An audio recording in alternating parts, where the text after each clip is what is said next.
It doesn't matter where the food comes from if you can't get it from there to where it needs to go.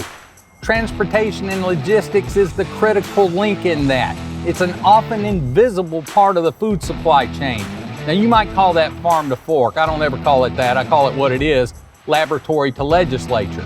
It starts in the research labs of universities and companies, and it rolls all the way up to Capitol Hill, where they make the rules and regulations that govern all of this stuff. But connecting the dots in between at every step along the way is transportation and logistics. Stuff's gotta move, people, including us. Come on, let me take you where the food comes from.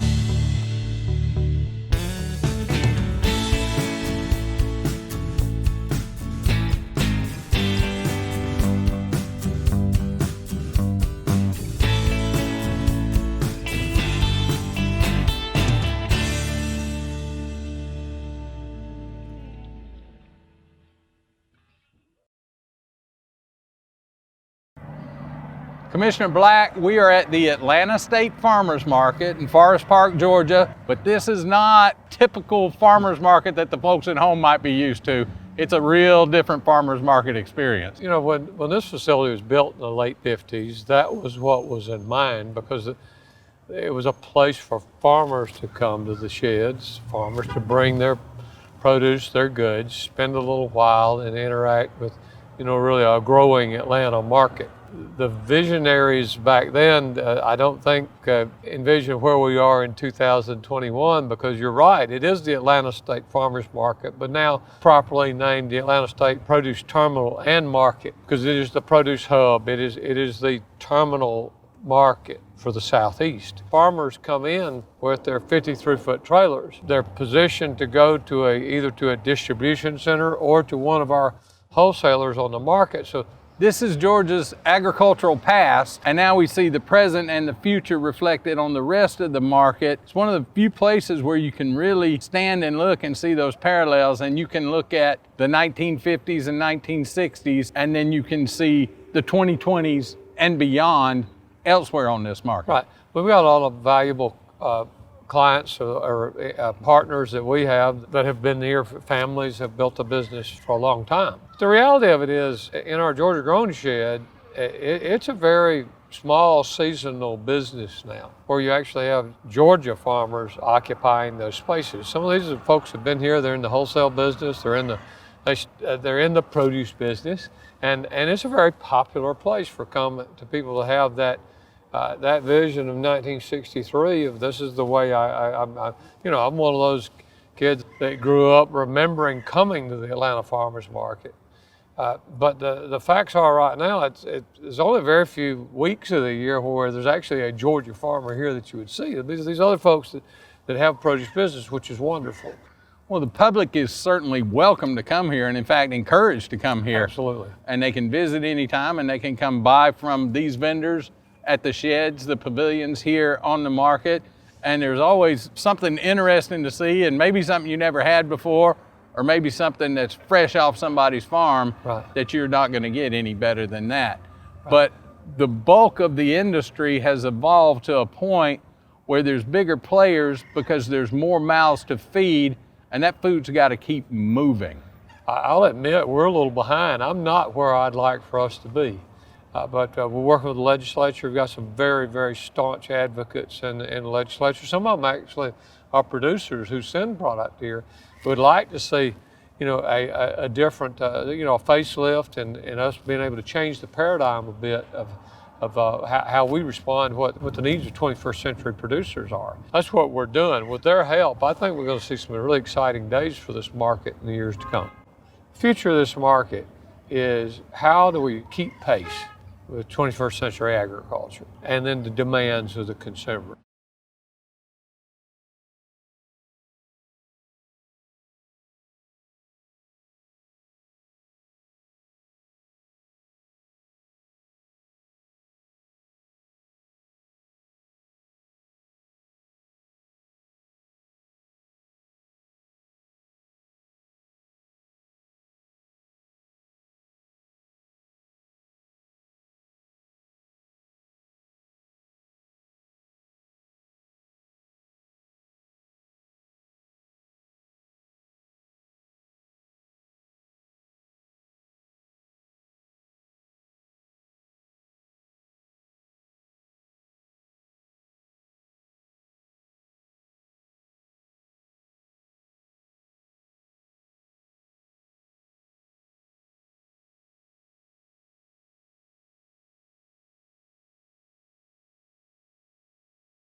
So now that's a real farmer's market. Now you can go to your little farmer's market on Saturday morning, and we still want people to do that, but to understand there's another definition much bigger and much broader of what a farmer's market is. That's right, Chip. This is a centerpiece really for the economy in the Southeast. If food's on your table, there's a pretty good chance that we've seen some things today about the path that food flows. Certainly, we're at the top of the hill. No, this is a really good place to put an exclamation point with one of the best people that I know that does that. They're Nickey Gregory Company. Really, their responsiveness to Georgia producers, Florida producers, all across the Southeast, and they're interested in putting quality products on people's table every day, and they do that whether it's direct through the grocery store or through food service, a number of different places. But no doubt, this is an all-star operation, and they're very dear to us, and I think got a tremendous future.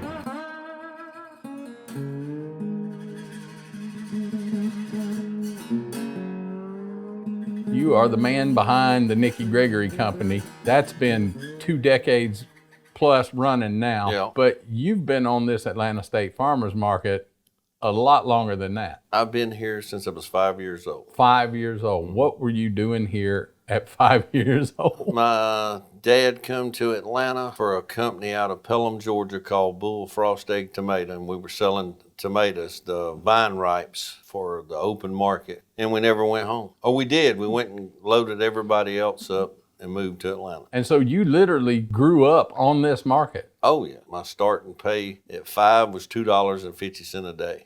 That's pretty good money for 5. Or actually, I was not smart. I got took right off the bat. So 2000 January, me and my wife Cheryl opened Nickey Gregory Company. And I think our first year we did $3.5 million, and we thought we'd done the greatest thing in the world. Today we do over $100 million. Wow. In sales. So this is just recognizing an opportunity somewhere in the middle. It's a part of the food chain that it's invisible to most people. Most people never see your work. They just know when it ends up on their plates. Oh, yeah. So in Family Fresh is your value added. That's where the things are sliced and cut and Diced, packaged. And whatever way you want them, ship them to you. so this is where if a kid has a pack of carrots on their lunch tray, Yes. that would have happened there. Mm-hmm. So anything that you're seeing in that prepackaged, pre-sliced, pre-cut for restaurants, for whoever needs that step taken out of the process. Schools are big now, food safety wise. They want to take that out of the lunchroom, so it goes already packaged. They just lay it on the tray for them. So, and then the other spoke of your wheel is the trucking and logistics division. Gregory Family Express, we started in 2012, I think. Everybody was wanting us to haul more and more freight other than produce. So we started GFE to kind of take it out of the umbrella of Nickey Gregory Company. We've grown it into an on-site carrier for us, plus they do truck brokerage and everything else. We're very proud of it. They probably do about $10 million a year in transportation. And one of the things that gets your attention is they're always spotless. You got a good-looking fleet. Oh, we try our best. We have 2 crews that between Nickey Gregory Company, GFE, and we do quite a few other companies on the market. I mean, that's all they do is clean about 14 hours a day. So, and you're not running old trucks either. No, sir, we try to stay with new ones. My dad would have probably rolled over in his grave. That was a waste of money to buy a new truck. He was going to drive that old pickup until the wheels came off. Or if he bought a new one, somebody hired got that to drive it. I had to drive the old one because it was supposed to mean something to me. I'm still trying to figure that part out. What was that supposed to mean? It meant you had to drive the old truck. That's what it meant. So, you've told me before that there's been a lot of points in your life that people looked at you and thought you were crazy because of whatever you were fitting to do next. A friend of mine once told me, if you wait till you can afford something, you'll never have nothing, because you'll always be trying to get to the point. Sometimes you got to gamble a little bit and work hard and go exceed your ability, but then push hard to get to where that ability is reality. I mean, that's being an American. That's what the country's built on. It's the land of opportunity. That's what makes it all roll.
Pretty good view here from your office at the Nickey Gregory Company. That's great, I love it. So this is the receiving department, and that's where everything gets started for us. You know, when we bring in all the produce loads, they get checked for the quantity, count, quality, just to make sure everything matches up well before we put it away into the warehouse. So the Nickey Gregory Company's been here on the Atlanta State Farmers Market for a couple of decades now. Yes. How many different products are in your inventory? Oh, like 400 plus. 400 Easily. plus. Yeah. Plus we have a processing division called Family Fresh Foods. They're 200 plus items for them. So as a combined company, we're 600 plus produce items that you can buy from us each day. Now again, this is not, the public is not walking in here saying, hey, I want some of that and some of that. This is all business to business. Yeah. It would be a great place to shop though. Oh, it'd be fantastic. Yeah, it'd be the healthiest buggy you had. And at the end of the day, they really are shopping here because this is where it's coming from, wherever they're ending up with it. Yep, and you'll see it in all the coolers we go to with all the different temperature ranges and different commodities and items. We'll take you a little stroll and show you around this big old building. We've got a lot of product in the house. So this is where it all starts. This is the first stop on what's going to be a grand tour. So we're in the tomato room, and as I look around this room, I see every kind of different label of tomatoes. Roma tomatoes, cherry tomatoes, grape tomatoes. Everybody has their own taste profiles and differences on what they like for tomatoes. Where are these going to wind up in just a few hours? So we deliver to 10 states overnight out of Atlanta to different distribution centers. Those distribution centers have trucks that go to that last mile, which is the stores and the restaurants. So we sell to food service companies, wholesale companies, and other retailers like the Kroger's and Publix's and Walmart's of the world. And so that's a nice little healthy balance for us. And each one of these customer profiles likes to have a different size or tomato. Everybody's got to have a unique, that's part of their brand. That's why people want to come look for their brand. I feel Americans are eating the safest food possible right now because there's so much pressure on us distributors, growers, shippers, wholesalers that your food is very safe these days. If you had a major food safety program related to the Nickey Gregory Company, it could literally put you out of business. It sure could. If we have a recall of any kind, that would really hurt. So we've got a hell of a traceability system where if there's a recall of any kind, we can know where every case went within a matter of 10 to 15 minutes. See that air? See that cold air? Probably 33 to 34 degrees in here, and you need that for your fruit. We keep all of our peaches, plums, nectarines, grapes, strawberries, cherries, blueberries, blackberries, raspberries, apples, you name it. All of our fruit stays in this box. And we keep that temperature. You can hear the fans going. You need continuous air flowing throughout this place. And that's all part of the cold chain. This starts at the farm. Shortly after stuff is harvested, it goes under cold. Yes. And it's transported under cold. It's delivered here under cold, unloaded cold, stored cold, put back on the truck cold. Yes. The truck is cold. You're selling something that's dying every day. So you got to get that through the pipeline as cold as possible for some of these fruits. With like blueberries this time of year, they're being brought in from Chile and Peru. So they go into these big exporters and then shipped down to us. We would see fruit from about everywhere. Yeah, Argentina. There's a gap sometimes with oranges. We'll get some like Egyptian oranges or from Morocco. And yeah, it's pretty unique, all the exporting that's brought to the U.S. because we're such an over-consuming economy. We just can't grow it all. Andrew, this looks like it would be my favorite room. This is where all the onions and potatoes are. What else is in this room? Bell peppers, zucchini, yellow squash. You don't want to get those chilled. You don't want to get those too cold. I think storage, maybe people get a bad idea and they go, these are old potatoes, but this is a process that has been developed so that that potato that's coming out of wintertime storage is just as good as that new potato that went in it a few months ago. Yep, yeah, they've got it dialed in pretty good up there in Idaho in the Northwest with potatoes in their storage. And those trucks are loading out in Idaho at 0 to 10 degrees. So they got heaters in those trucks. Frozen potatoes. So you gotta be careful, you know, they got heaters in those trucks because those potatoes still have to be at 45 degrees. And then they have to wind up in Atlanta, Georgia, where it's not gonna be 0 degrees. That's right, and going out to your retail stores and steakhouses.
Andrew, this is where the rubber is literally about to meet the road. This is the loading dock. That's right, and I'm sorry for all these condenser units, but we got to keep our produce cold. All of our docks are refrigerated because they have to be. We can't break that cold chain. Now again, as huge as this place is, those last stops from the cooling rooms to the truck is just a matter of feet, just a few feet. That's right, and we got everything staged to go out of town. We try and keep everything real close to one another, all the lanes. So right now we're staging orders. We don't know how the routes are gonna be yet.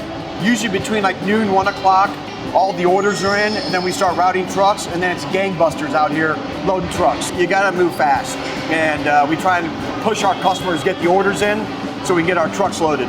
So there's all kinds of produce up and down our dock waiting to get loaded on the trucks, but we got to find out how we want to route those first to maximize, you know, our trucks.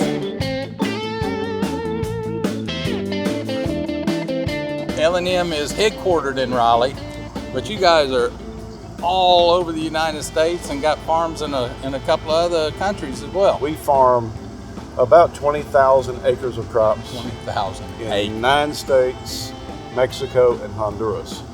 So 20,000 acres produces about 20,000 tractor-trailer loads of fresh fruit and vegetable a year. So that's our normal cycle that's all hinged on what our demand is like. Now the whole scope of the L&M Company company started as a produce brokerage way back in the day. They connect people who grew food by the ton to people who bought food by the ton. And then smarter minds looked around and said, you know what, maybe we should get into the business of delivering some of that food ourselves. That's where the transportation and logistics arm of L&M was born. That was a big step forward for the company. We soon realized that we can't be as effective as we need to be unless we have 2 things, control and expertise. At the time, L&M's distribution was probably 4 to 6 southeastern states. Wow. And when we got into the farming business, we had all this demand that we needed to fulfill. You already had the logistics vision going. You had the trucking side going. We had to have control of the crops, and our business just grew. And today, instead of servicing 6 southeastern states, we service 48 out of 50 states, and we export to 35 countries around the world. Wow.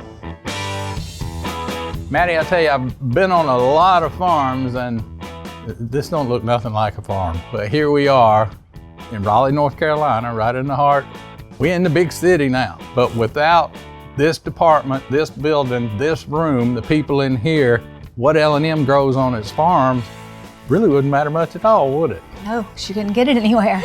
That's right. Sometimes it's not always in perfect shape, is it? No. What can go wrong? What kind of problems do you encounter? You can have ELD issues. It's a set of rules for drivers to drive by. So that's your electronic log that's keeping track of how long you're behind the wheel, how fast you're going, how hard you're stepping on the brakes, like the thing your insurance company will put in your car if you want to get a better rate. To be in the trucking world now, that's just part of the daily reality. Yeah. But again, this is all part of keeping people safe, not just keeping the food safe, keeping the transportation network safe. Right, which is why, especially coming out of California or Washington or Idaho or further away, if you're delivering to the East Coast, it's even more important that you know if it's a single on it, one driver, or if it's a team, two drivers, because there's clearly a huge difference in what they can each drive in a day. They can just keep going. Right, so you've got to know what your delivery date is, and because it's such perishable product, it's got to be there that day, but you've got to be able to plan what day you need to pick up so that you can deliver on time. It's not a load of desk chairs if it has to pull over on the side of the road for 2 days. That's disastrous. Yeah, and the ELDs, the electronic logs, they will shut a carrier down, and then you're back to the same issue you had at the beginning of the process with delays. It really boggles the mind when you stop and think about how much food L&M Companies produces from everywhere, 12 months out of the year, all flowing into this facility here in Raleigh and others like it, and all flowing out on that fleet of thousands of trucks, and somebody knows where everything is. I'm sure you walk around all day with a sense of personal responsibility. Sure. This is on you. The farmers can do their job. I mean, there's definitely heavy days, but there's something to be said at the end of the day. You got great trucks on all your loads and everybody's on time and everything's getting picked up. But the main reason we have a job is because it doesn't typically go that way. Standing here in Raleigh, North Carolina, watching trucks from the L&M Companies go across the United States, and they're gonna be going everywhere. There's an L&M truck on the road all the time. It doesn't feel much like I'm farming. It doesn't feel much like I'm on a farm. For one thing, it's a lot more comfortable in here, but without this piece, it doesn't matter what we grow, we'd never get to eat it. They'll keep these trucks rolling out here where the food comes from.